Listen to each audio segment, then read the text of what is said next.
In art school, my roommate and I always pooled our money together, and every week we'd get together and figure out how much we had to spend on the two essentials, art supplies and food. And sometimes we would take a little bit out of our food budget to pay for extra art supplies, so we were really strapped for cash when it came to going to the grocery store.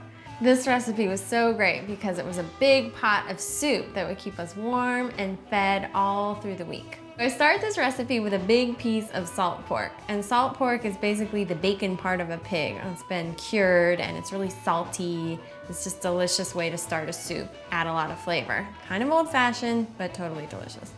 I cut it up into little bite-sized pieces, throw it in the pot with a bunch of butter.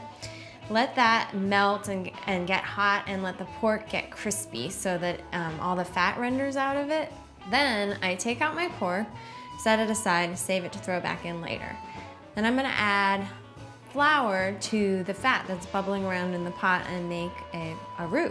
This roux is gonna thicken up the soup.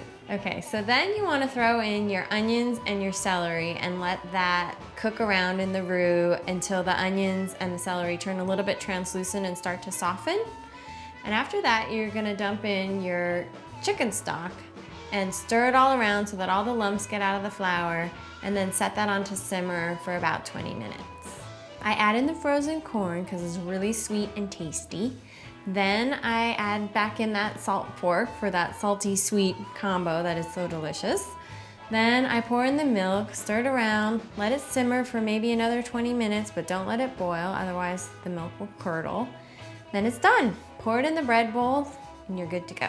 This soup is so amazing because it's rich and creamy. It's got that salty sweet combo that just makes your mouth water. It's totally filling in that bread bowl. So it's got everything you need to make you feel good and warm and well cared for, but it's only 10 bucks.